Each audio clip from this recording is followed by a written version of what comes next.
Hey, everybody. Happy Tuesday. Or if you watched People of the Internet today, you'll know Happy Tuesday to all of our friends watching across the pond. How is everyone? I am so happy to be back on the stream today. It was really weird yesterday not streaming, but if you were on Instagram yesterday, you'll know Instagram was down for like tens of thousands of people across the country. So we decided to just ride it out. We have a huge audience over there, and it was impacting Facebook servers as well. And we are here for an extra long stream to make up for it. Today, boy, am I excited, or should I say, girl, am I excited for today's stream, because we are talking all things the ladies today. However, if you are a man, I highly encourage you to stick around to the end of this stream, because men need to understand these things too, and we need your help in defending actual womanhood, in defending femininity, in defending motherhood, marriage, and more. So it's going to be a spicy one, including an open Ask the Girls Anything Q&A on the second half of our stream, and we're really excited for you guys to participate. Wherever you are watching right now, right at the get-go, do me a huge favor, drop everything, like this stream. That could look like a little thumbs up or a heart button, depending on where you're watching. Smash that follow or subscribe button, and in our chat, let us know who you are and where you're watching from so that we can say hi to you. While you guys are doing that, want to give a huge thank you to our headline sponsor of the stream that helps to make everything possible that we do every day, our amazing friends over at Public Square, America's largest and fastest growing marketplace of more than 75,000, almost 100,000 small businesses that are all pro-faith, pro-family, pro-freedom. We are so grateful for all of their support and what they're doing in America culturally to change the nature of the marketplace entirely. If you guys are looking for businesses to go support that share your values, look no further than publicsquare.com. And if you have a small business of any kind, you need to list your business on Public Square as well. Over in another tab, open up publicsquare.com. Make sure you guys check them out after the stream, and we are so grateful for them. Because we were down on Instagram yesterday, let's start over on there to say hi to a few people. We've got Mike watching in Ontario. Johan is watching in South Africa. Very cool. AJ's watching in Dallas. We've got Grace watching as a physics student from Southwest England. Hey, Grace, nice to meet you. North Carolina is popping up with Eden Girl. Anna is watching in Romania. Father Theyre is watching in Nashville. Hi, Father. Thank you for being here. God bless you. Addie from Ohio. We've got Kelly from Nebraska. Karen from Chile. More South Africans. Very freaking cool. John's watching in the UK. Jet Blues is watching in Evergreen, my hometown, Evergreen, Colorado. So very cool. Sam from Poland. Denver, Missouri, New Jersey, Wisconsin, Dallas, Argentina, Kuwait, Colorado, Canada, Missouri, France, Montreal, and more. Thank you guys all for being here on Instagram. Over on Getter, we've got Nitty Witty kicking things off for us. We've got Peter Sweden watching in Sweden. The World is Like a Zoo, Gary Upchurch, and more. On Rumble, Russell, Jim, and Farmer Caleb alongside John Best are kicking things off for us in our chat. And on YouTube, finally, hi to Amy in Southern California. Fernando is watching. HWD is watching in Melbourne, Australia. Good day to you. Avalie is watching in Ohio. We've got Centuries of Victory, Stephanie Rice, Anton in India, and more. You guys are the GOATs. And I miss streaming with you when we're not live every day. Also, just can we take a moment to appreciate how freaking cute this sweatshirt is that I got on TikTok for like $8? Can we just, it's Noah Kahan's album cover of Stick Season, but it's Charlie Brown and Snoopy instead of Noah Kahan and his dog. If you've ever wondered what is like the most Isabel core piece of clothing she could have ever possibly purchased, it is this sweatshirt, and I've been living in it for like a week. Clearly, I look like a slump today, but you know, that's the beauty of working for yourself when you live stream from home. It is a-okay. All right, guys, I promised today's stream was going to be all about the ladies. Men, stick around because, frankly, you all could use an education in what's happening to the ladies as well. And I decided to theme our stream around this topic today And we're going to talk about what's going on college campuses tomorrow because I think that's really important. But I wanted to talk about this today because it really is the foundational attack on humanity that I am seeing from the radical authoritarian left. And what do I mean by that? I've probably said 400 times on this stream, on Instagram reels that I've posted, in interviews and speeches. Look at my sweet fiance bringing me tea. What is it? What type of tea is it? A chai. Thanks, babe. Oh, it's very hot. Don't burn your fingers. Don't burn your fingers. Ooh! Anyway, this is the topic that I consider the foundational attack on humanity. And I say this over and over again because if we are able societally to convince an entire generation of people that your sex has nothing to do with your chromosomes, that your gender was oppressively assigned to you by some nefarious evil actor at your birth, by someone who is intentionally trying to harm you, if we can convince people that men are the same as women or that neither of those categories exist, then we, the proverbial we in society, can convince people of anything. If gender doesn't exist, if sex doesn't exist, I should say, if men and women no longer exist and are essentially the same thing, if men can give birth, if women aren't a unique entity in and of themselves, we can convince people that Marxism is the greatest system ever known to humanity. We can convince people that obesity is healthy, which we're seeing a whole lot of right now. We can convince people that highly processed chemical crap from a laboratory is health food, and everything else that we've been eating for thousands of years is actually secretly bad for you. We can convince people that they should no longer have rights to freedom of expression in society, and we should take those away for fear of hate speech or fear of foreign propaganda by enemies to the state. We can convince people of anything. And I think that's really where we've seen a lot of the foundational political, societal, and cultural issues of the last several years because of the rise of radicalism in the LGBTQ community, convincing people that sex doesn't matter, that men are women and women are men, that women aren't even women, they're birthing people or people who menstruate. And that has been the slippery slope that has ushered in all kinds of insane conspiracy theories, or what were once conspiracy theories, but now are just the quiet part out loud in our society, where people are actively pushing for things like pedophilia and calling it minor attracted people. People are pushing for actual terrorism on our college campuses as a legitimate means of protest, and even more insane things that we don't possibly have all of the time to get into on today's stream. But when we talk about this assault on men and this assault on women, that's the danger associated with all of it. And I often get asked, well, why does it really matter? Why can't people just do what they want to do in the privacy of their own home? Why can't we just say, be whoever you want? There are no consequences to those things.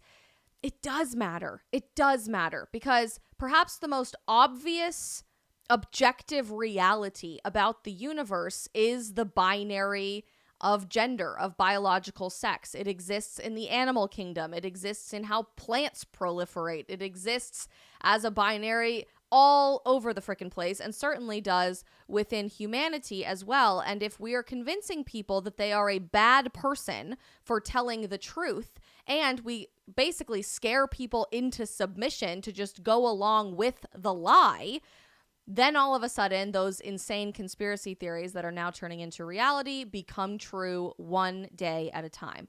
I think a lot of this started with the left as an intentional attack on men and masculinity. And over the last several decades, we've watched the left attack anything remotely associated with manhood as toxic masculinity, something that was evil, that was dangerous, antiquated, and bigoted, something that needed to be erased from society at every possible opportunity for the protection of the masses, which is how we gave rise to an entire generation of hyper feminine men, of the soy boy generation, if you'd like to call them that.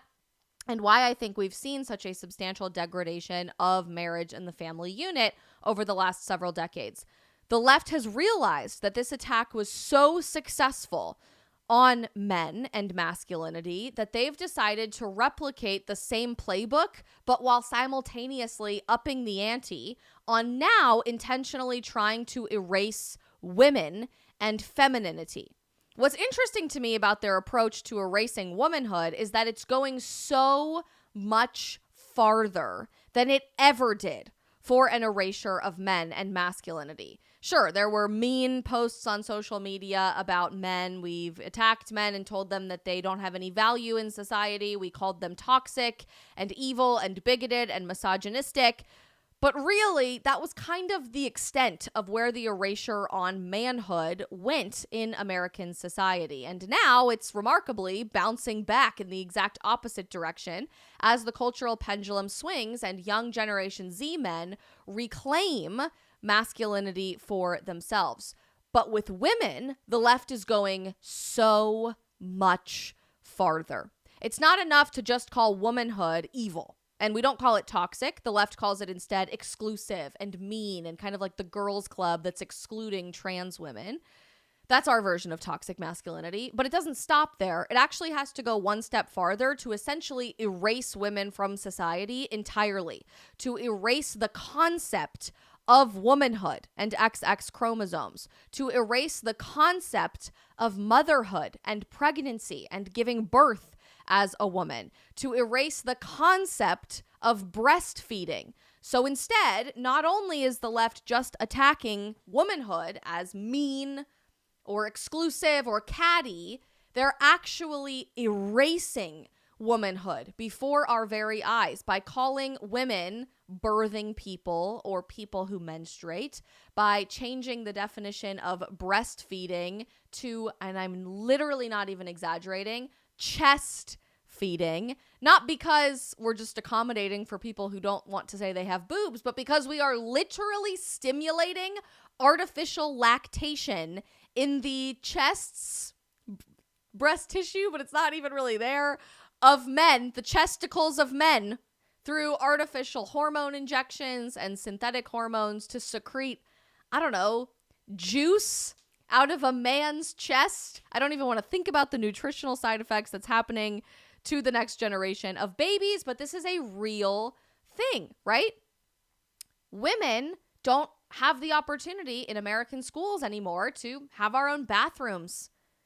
Because thanks to Joe Biden's backdoor Title IX rewrite, men have rights to women's bathrooms and locker rooms as long as they identify as women. Men have the right to be assigned to a woman's dorm room on an American college campus that receives federal funding, as long as they identify as a woman. Men are winning Women of the Year awards, are taking away NCAA championships from female athletes, are winning women's beauty pageants, and being admitted to sororities, to the point that it's gone so far that the concept of womanhood itself is vanishing before our very eyes, to the point that a member of the Supreme Court of the United States cannot answer the question, what is a woman?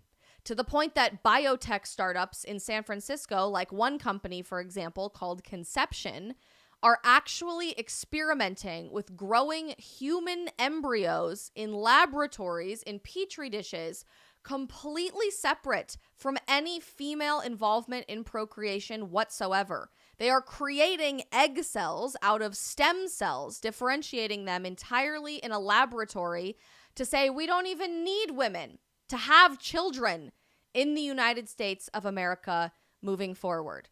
We've told women lies over and over and over again that they need to be exactly like a man in society because there is essentially no difference between men and women, that they should never want to get married because marriage is an oppressive trap that harms your sexuality and isn't liberating for you, and it holds you back from climbing a corporate ladder, which should be the most important thing in your life. We've told women that they should never, ever, ever want to have children because children will hold back your personal life, your free time, and your fun. That children are going to be the death of you as an individual and maybe even the death of the environment at large, because if the world is going to implode in 12 years, of course it's going to be because you decided to have kids instead of just remaining a barren cat lady for the rest of your life. And these decisions, there's a little fly flying around my studio. We'll see if I can catch him next time he flies by. These decisions by radical feminism to lie to women and go beyond the lie to attempt to erase womanhood matter. They matter. And I'm seeing people in our chat say, well, why does it matter? Why does it matter? Why does it matter? Why should we even care? We care because this has societal 30,000 foot implications and consequences that I don't think the world is quite prepared for yet. In fact, these lies have been so powerful, so abundantly proliferative in Western society that as of last Thursday, just a few days ago, the United States fertility rate dropped to the lowest rate it has been in a century, according to our most recent data in 2023. We've convinced people that marriage and motherhood, that womanhood, biologically or otherwise, is so detestable that we are having less children as a society today than we have for the last 100 years, despite having the biggest population in our country ever and the biggest population in the world ever. The societal implications of what these lies look like might mean the destruction of humanity at large. And I don't think we're quite prepared for that. CNN Health reported on this last Thursday that the U.S. fertility rate dropped to the lowest rate it's been in a century as births dipped in 2023. They say the fertility rate has been trending down for decades, but a new report shows that another drop in births in 2023 brought the rate down to the lowest it's been in more than a century.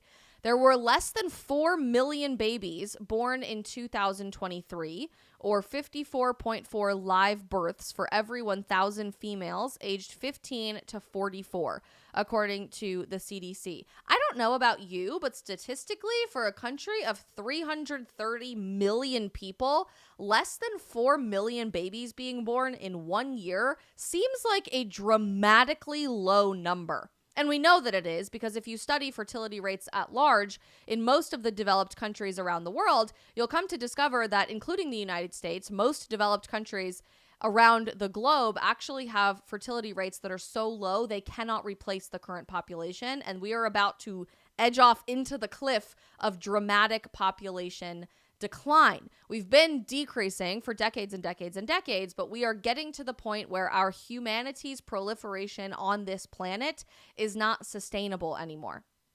CNN Health says after a steep plunge in the first year of the COVID-19 pandemic, the fertility rate has fluctuated, but the 3% drop between 2022 and 2023 brought the rate just below the previous low from 2020.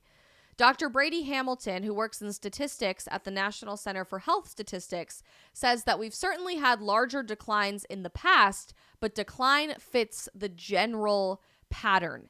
He said later, the highest rates have over time been shifting towards women in their 30s, whereas before it used to be with women in their 20s. One factor, of course, is the option to wait. We had a pandemic or there's an economic downturn, let's say. Women in their 20s can postpone having a birth until things improve and they feel more comfortable. For older women, the option of waiting is not as viable. Meanwhile, births continued to shift towards older mothers. Older age groups saw smaller decreases in birth rates, and the birth rate was the highest among women ages 30 to 34, with about 95 births for every 1,000 women in this group in 2023. Women 40 and older were the only group to see an increase in birth rate, although at less than 13 births per every 1,000 women, it remained lower than any other age group.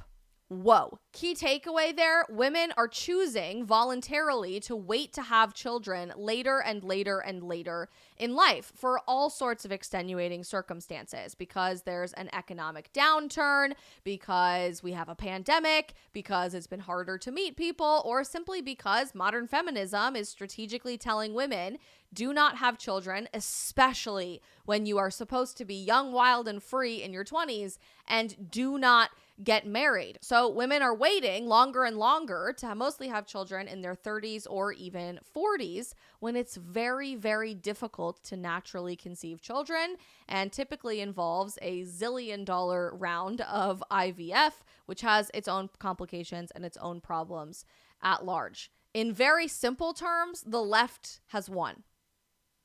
The anti-woman, ironically, feminism of the 2020s in America has succeeded in convincing women everything that has made women happy, fulfilled, and purpose-driven throughout all of women's history, all of human history at large, is actually bad for you. Marriage is oppressive. And we have the lowest marriage rate in the last few years, by the way, in all of American history since we began recording marriage rates in 1867. Marriage is oppressive and is going to hold you back. It's a trap. Don't do it. Kids are a burden and they're annoying and they're going to hold you back. It's a trap. Don't do it. The only thing that matters is your career, and the only women's right or lifestyle that you should care about as a woman is the right to kill your child. In fact, Kamala Harris said over the weekend in a speech, our vice president of the United States, that the only woman's right that we should all be fighting for as women, or the only right that we should care about as women, is the right, supposedly, that doesn't exist, to an abortion, to end the life of your child. Because how could you possibly be happy or successful if you had children? That's insane. Who would ever suggest something like that? The media isn't helping, and the mainstream media, which we know has also been strategically hijacked by the left, is continuing to perpetrate this lie from authoritarian leftism and from modern feminism that marriage and children, that marriage and family are bad for you as a woman, with ridiculous news reports and headlines like this one that went pretty viral on the internet this last weekend. Politico tweeted, "The far right is so obsessed with making babies that they just held a whole conference about it." This was a conference that happened, I believe, in Hungary. It was happening in Europe. This was one in the United States. So there you go. There was also a birthing conference that happened in Europe that got some really bad press as well. But their article coverage of this one that happened last week says this: the far right's campaign to explode the population. And look at the propaganda style illustration here on their website. The Holy Bible with a rosary draped over it. A person praying with the rosary clutched between their hands. Looks like stock market analysis. These people looking at the graph above me to like manage your finances appropriately. Obviously a baby, which is clearly propaganda, and no one should ever want one of those things. And then the 1950s style illustration of mom with her pearl necklace and dad with his perfectly cut Elvis hair and their 3 children. And men and women are so confused about what all of this means in modern society. They say the threat, we are told here this weekend, is existential, biological, epic, defining. Economies will fail, civilizations will fall, and it all will happen because people aren't having enough babies. Painting this like it's some sort of radical conspiracy theory, when in reality, it's just the truth that we are approaching the radical cliff edge into oblivion as humanity if we are unable to have children, if we are unable to replace our current population. But the media can't admit that. The media that's been completely lockstep, arm in arm with the authoritarian left and with, ironically, anti-woman feminism, has to continue saying children are bad. Marriage is bad. You do not want to do something associated with what humanity has done in the past because it's just not good. What's the easiest way to paint something as not good? Associate it with absolutely insane radical people, which is exactly what Politico did about this natal conference.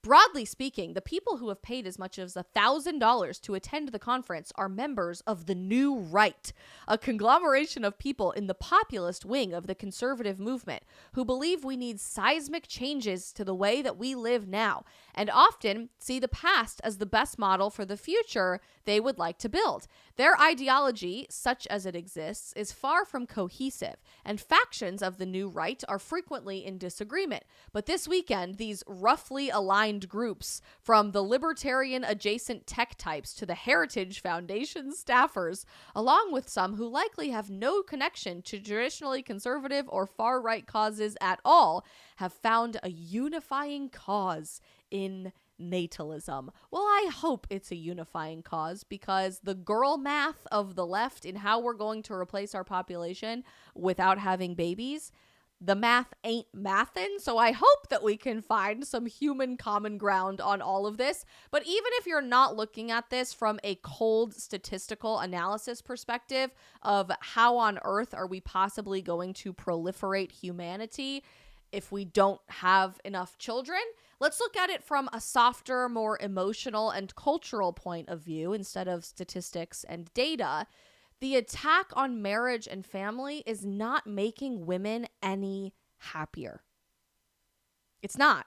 In fact, scientifically, and if you want to look at data and statistics, statistically, married religious women with children are the happiest women in the United States of America, by far.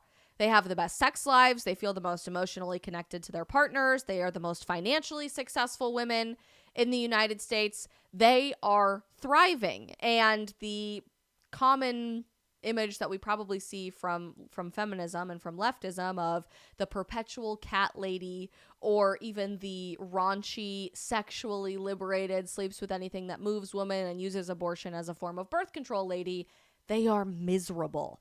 And you don't have to take my word for it. Just look at societal record levels of anxiety, of depression, of suicidation, of substance abuse, and more.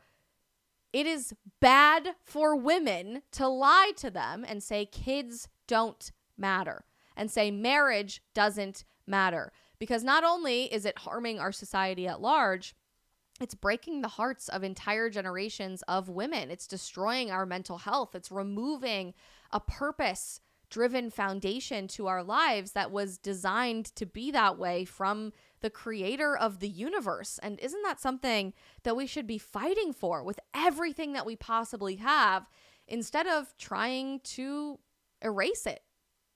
That's not to say that every single woman is destined to have children. In fact, I don't think that every single adult is destined to the vocation of marriage and parenthood. And I use that word vocation really specifically because I do think it is a life calling to desire and have an innate built-in need for marriage with a partner for life and family and having children. There are countless other roles in society that people might be called to instead than motherhood. But trying to remove children and marriage from the biological foundation of what it means to be a woman is unraveling our society piece by piece, bit by bit, individual by individual, every moment in the United States and around the Western world. On Friday, in case you didn't get a chance to see it, our amazing new friend, Tammy Peterson, wife of Dr. Jordan Peterson, joined us on the stream to talk about her miraculous cancer recovery journey and her journey to joining the Catholic Church and converting to Christianity.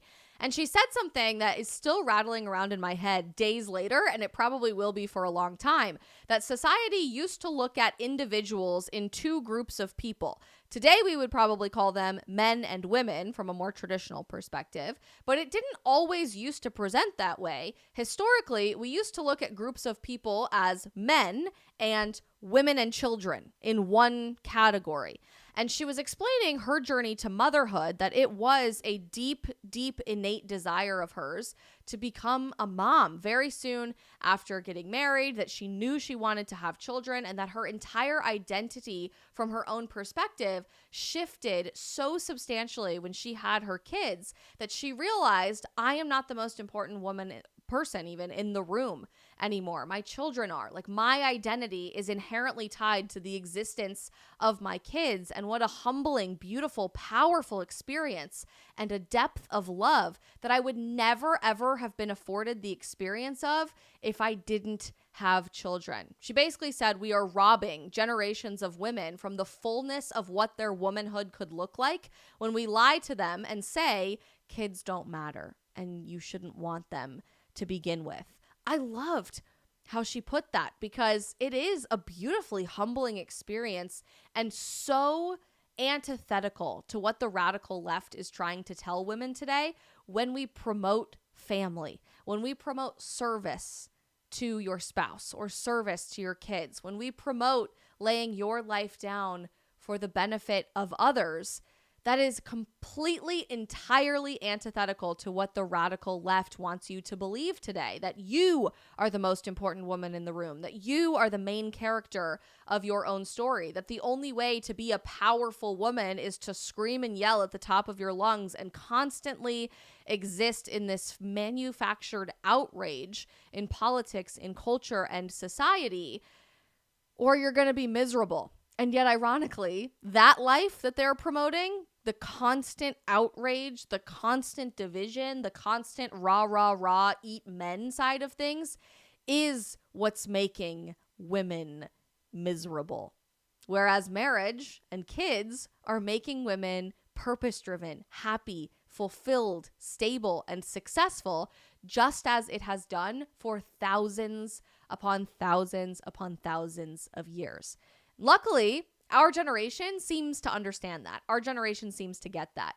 In fact, I say all the time, I'm famous for saying right now that 93% of Generation Z still says that we want to get married in a time that we have the lowest marriage rate in American history. Every day on the chat, I constantly see young women in particular drop in the chat that they're so excited for that to become a part of their life. Like Maya just said, for example, on Instagram, I'm just a teenager, but I want kids so bad. I cannot wait to become a mother. And I've seen countless other chats like that throughout all of our platforms, even just today, which is amazing. Like, I love this, right? This is the new norm as led by Gen Z, but it doesn't even have to just be within our generation that we can look for inspiration and draw from what's working in America's past. Other countries are figuring this out and implementing policies to help proliferate marriage and family around the world too. In fact, it's Hungary, a very, very traditionally conservative religious country, that is currently leading the European Union in marriage rates. The Hungarian Conservative published this and said, since 2014, the number of marriages in Hungary has been rising steadily. And since 2018, Hungary has been ranked first among EU countries in marriage. The marriage rate in Hungary has exceeded the European average since the mid-2010s and has been rising dramatically since then. According to figures from Eurostat, the number of marriages per 1,000 inhabitants in Hungary has been rising steadily, while in the EU at large, it has essentially stagnated and then declined in 2020. Look at this graph of marriages in the EU, all 27 countries in the EU, in blue, and then marriages in Hungary. It's like twice the amount of marriages in Hungary than it is in the rest of the EU combined. And it's not just stopping at marriage, by the way. Hungary has the highest willingness to have children among young adults in all of Europe. They saw the highest increase in the willingness to have children in all of Europe in the last several years. This was published last September in 2023, but the largest European conference on population policy found that Hungary is rising more than any other country in young people's willingness to have children. In fact, in the EU at large, 75% of children born now are coming from married couples, which makes sense because marriage and family were always designed to live hand in hand. And the state secretary in Hungary stressed that the institution of marriage is demographically important because statistics show it is much more likely to produce children than other types of relationships. It provides both women and men with a set of values, which means much greater stability. culturally, something's in the water in Hungary in encouraging young people to embrace traditional, timeless cultural institutions like marriage and having children. But a lot of it is oriented toward policy as well. Remember how I just said that over the weekend, our Vice President of the United States went viral, not for saying, you think you just fell out of a coconut tree, but instead for saying that the only right women should be fighting for in the 2020s is the right to end the life of your own child. I'm going to say that again, because that in and of itself is asinine. Like, that is insane that the Vice President of the United States, the first female Vice President of the United States of America, actually said that the only right that women should care about, period, is the right to end the life of your preborn child. That is insane. That's insane. Meanwhile, Hungary is doing the exact opposite. Hungary says if you have 4 or more babies in Hungary, you will never pay income tax again for the rest of your life. Never again will you pay income tax for the rest of your life in Hungary if you have 4 or more babies. Done. So part of it is policy as well, and how we talk about all of these things really does matter. The efforts and initiatives that we're putting forward really do matter in incentivizing family. Unfortunately, those older than us in the United States are trying to issue in all of the wrong ideas. They're trying to disincentivize marriage and family. They're trying to disincentivize motherhood by instead mandating it be called birthing personhood in all American hospitals and clinical medical settings. They're trying to erase womanhood with every opportunity that they can. So it's up to us to reclaim it for ourselves.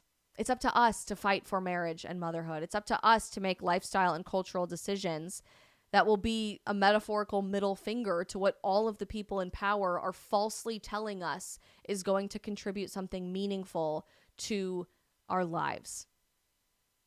The opportunity is right in front of us. And when we see scary headlines like this, I think it should be a wake-up call, a huge wake-up call for young people in this country and around the Western world. When our fertility rate is the lowest it's been in 100 years, when our marriage rate is the lowest it's ever been in this country and in many other countries in Western civilization, when we literally can't replace our current population, and when women are miserable to the point that we have the highest levels of anxiety, depression, suicidation, substance abuse ever recorded, something is broken in society. Maybe, just maybe, following the tried and tested, true, traditional institutions of society, like saying I do to the love of your life and creating new people out of love for that other person, is exactly the missing link that's taking away from our ability to be joyful, to have purpose, and to thrive in society. So we just have to take it back for ourselves. All right, guys, let's switch gears a little bit. We have some questions that I asked people to send in on my Instagram story. And if you are in our chat right now, would love for you guys to drop any questions that you might have related to womanhood or women's issues. If you are a guy and you want to ask a woman something, please feel free to stick around. But I do have a lot of great questions from some women on my Instagram story that I wanted to read as well. So while you guys are dropping in our chat, would love to answer some of these. Megan Mercado wants to know, if you're a mom, do you want to be working? And if you're not a mom, or if you are a mom, what's your plan when and if you do have children? Are you going to be a stay-at-home mom or a working mom? I do not have children yet. I am getting married in exactly 60 days, which is super, super, super insane for me to wrap my head around. I still have a lot of planning to do for my wedding, and I don't know what possessed me to do a nationwide book tour 3 months before my wedding day, but, you know, we're just going to make it work. So I'm not yet a mom, but I hope and pray that I will have the opportunity to be a mom, because it's so, so exciting and important to me to have that opportunity. If I become a mom / when I become a mom, I'm in a bit of a unique situation because I work from home and I really can work from anywhere in making all of my content for you guys. I do this full time. I work for myself. I get to set my own hours. So my job is very, very flexible, whereas I think a lot of other jobs aren't for women, especially in corporate America. I still plan on working, and my mom worked when I was a child, and that worked really well for our family. So I don't plan on stopping my job, but I also will still have the luxury of being a stay-at-home mom, if that makes sense. And I'm very, very excited for that. Agnes wants to know, how can I be more feminine in high school? Great question, Agnes. And I love that women are asking, how can I be more feminine in a society that is desperately trying to get us to run away from femininity? Brett Cooper did an amazing video this week on this about how she was constantly trained that she should be escaping more feminine aspects of life because that was weak or anti-woman in some capacity, or this really antiquated, outdated side of things. And I highly, highly recommend Agnes or anybody else wondering how to be more feminine to watch that video. It was incredibly eye-opening, but just lean into your softer side of your life. Not everything has to be so angry and judgmental and divisive all the time. And I think that's really what the left is trying to promote with us, that everything is always up here all the time and you always have to be in this state of manufactured outrage. Embrace time for the softer side of things. Lean into dressing more feminine and taking care of yourself from that perspective. And I think it's going to be really beautiful to see how that continues manifesting in your life. Ava Lee has a great question. What's something that's been normalized in female culture that shouldn't be normalized in female culture? Easiest possible answer I can give you on that one, Ava, is cheering on men for taking over women's spaces and calling that feminism. I have no idea how that became as normalized as it did, but it is disgusting and weird and makes absolutely no sense to me. If you truly call yourself a feminist and if you truly say that you support women's rights, you should be the most outspoken person in the world against men in sororities, men winning Women of the Year competitions, men using your locker rooms in the nude, men doing all of the above. It is the weirdest, most backwards, upside down thing I've ever seen in my entire lifetime.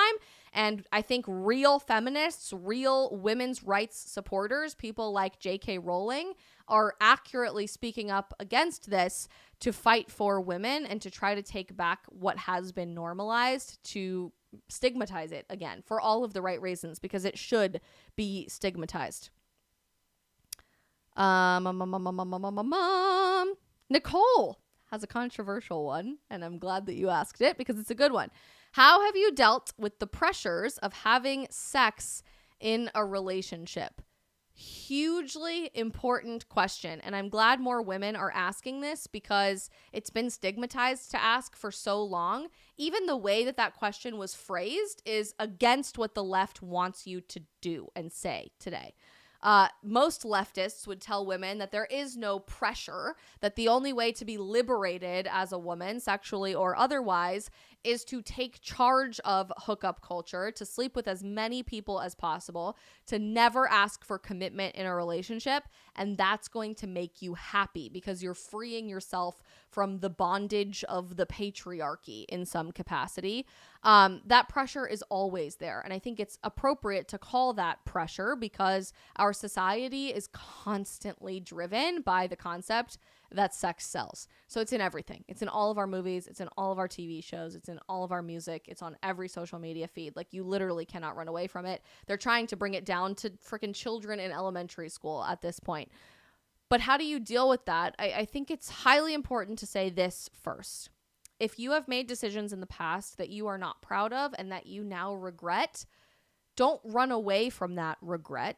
Don't let it consume you either, but sit with it for a minute and say, I did something wrong. That was bad for me. I don't want to continue down that path. I am going to turn around and walk in the opposite direction. That is a powerful, powerful mindset called repentance, where you say, I made this decision. I'm not okay with it anymore. I'm not going to make that decision again. And you ask for forgiveness in that capacity. And there is beautiful, abundant grace and joy and forgiveness in that process. But I said this a few weeks ago when we were talking about dating on the stream, that the right man will truly never, ever pressure you to have sex before your wedding day. He just won't. In fact, if he truly respects you, he will sit you down and look you straight in the eye and say, I love you enough that no matter how much we want to do this, we are not going to do it because I respect you and I honor you and I love your soul just as much as I love your body. Those guys still do exist. In fact, they are everywhere right now, especially in the younger half of Generation Z, because they're getting more and more and more based by the day, which is amazing. But I want to encourage you to hold out for that guy, because he is out there and he is worth waiting for. And that's what true love actually looks like, instead of constantly giving into the pressures of our sex-crazed secular society. Kelly has a question. Where do I start to balance my hormones? I'm 19, if that matters at all. Rule number 1. After consulting with a physician, I have to say that, quit your hormonal birth control. Rule number 1, best decision I ever made in my life was to quit my hormonal birth control. That's what actually balancing your hormones looks like, not artificially regulating them through chemicals that you take every single day in your artificial hormones of hormonal birth control. Start with quitting your hormonal birth control. 28 Wellness, which is an offshoot company of Evie Magazine, just developed a really cool product with the input of the highest, most respected naturopathic doctors out there and nutritionists out there, called Toxic Breakup, which is adorable. All of the branding is so freaking cute. And it's designed to help rebalance your hormones after you quit hormonal birth control. If you just quit, or even if you've quit in the last couple of years, this Toxic Breakup product is amazing. And I have heard the absolute best things from all of my friends that are taking it. And I would also highly encourage you to download the 28 Wellness app, because they have all kinds of advice for tracking your cycle, understanding what phase of your cycle you're in, and to eat foods. They have recipes that help support the phase of your cycle that you're in. They have workouts that help support the phase of your cycle that you're in. Just understanding what your body is naturally doing and learning how to lean into that and help it thrive in each moment of your cycle is so important, because I feel like most health advice out there is geared towards men, which is a fundamentally different story than towards women. Men have a 1-day, 24-hour hormone cycle. So they can expect to have basically the same baseline every single day in their body. We have a 23, 24, 25, 28-day hormone cycle, not 1 day. And so it's a completely different reality for understanding how your body is working. But I'm really grateful that we have tools out there like 28 Wellness and incredible outspoken people in the science world trying to help us understand this a little bit more every day. Garn, who I do some work with as the only tampon and period product company that actually believes only women have periods, just posted something this morning that blew my freaking mind, by the way, that your brain structure actually changes in different phases of your menstrual cycle. And it was the first study that's ever been done on something like this. I took neuroanatomy in college, okay? I held more brains in my hands than you could possibly begin to understand. And I had never been taught that, because the scientific community has not studied these things for far too long. So we're understanding them more and more and more every single day. But it's up to us to continue doing the research and taking ownership and responsibility over our health in any way that we possibly can. All right, let's jump over to YouTube, perhaps. I don't see... Here we go. I don't see a lot of questions. Here we go. HWD, Isabel Brown. Is it true that women feel their biological clock ticking? Is that really a thing? I mean, this is kind of a subjective question, but I can say I definitely feel a stronger propensity towards wanting children now. I'm turning 27 next month. I'm getting married in June. And like, there is a deep-seated longing to have children now that was a much duller feeling for me in my early 20s. Like, I've always known I wanted to be a mom. I've always been really excited to have children someday. I love kids. I worked as a camp counselor. Like, I love being around kids. Spent many years babysitting, the whole thing. But I think now that I'm in my late 20s, I do feel a stronger innate desire to be a mom myself. And if I see a cute baby at church or at a restaurant or whatever, I'm always looking at the baby and making cute faces at it and the whole nine. So like me, myself, yes, I do feel that happening innately, biologically in my body, but I'd be really curious if other people feel that as well. I don't know that there's a lot of scientific, societal evidence that we could put to back up that claim because it is more of an anecdotal individual experience. But I don't know. I hope that answers your question. Over on Instagram. Let's scroll. Ooh. Carmen.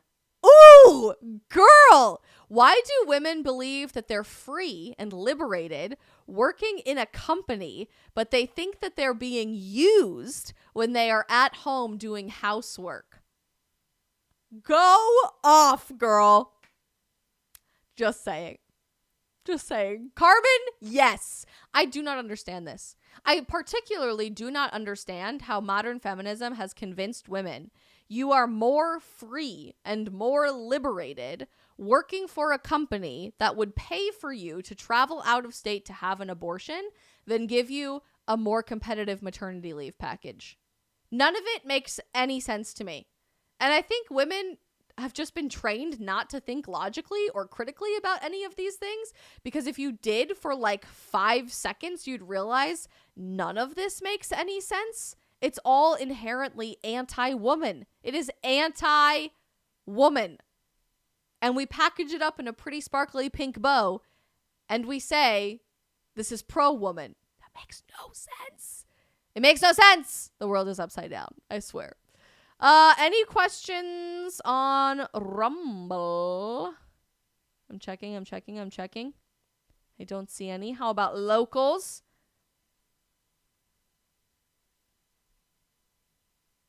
Magic Deaf. This is more of a rhetorical question, but this is good. Power can't be destroyed. However, it can be transferred. Where is the power of women going? I'll tell you exactly where it's going. It's rhetorical, obviously, but it's going to women who are not women. It's going to men who are women. It's going to men in a dress. And we're calling that feminism. Life's good. Ugh, you guys.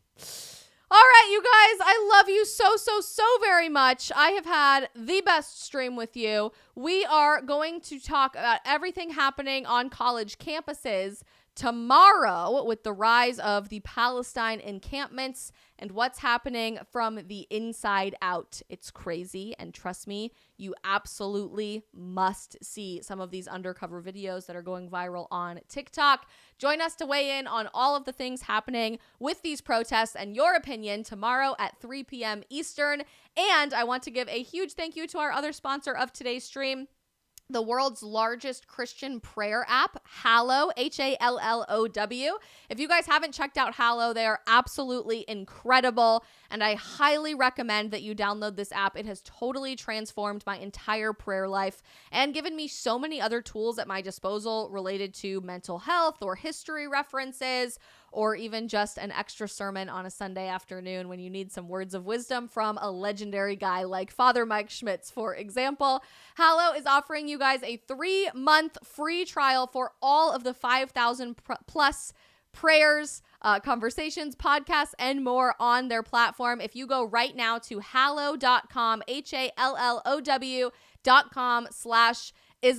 Trust me, it will be the best decision you've ever made to download this app and has truly transformed my life for the better. I love you guys all so very much. We will be back tomorrow to unpack all the craziness on campus from the inside out.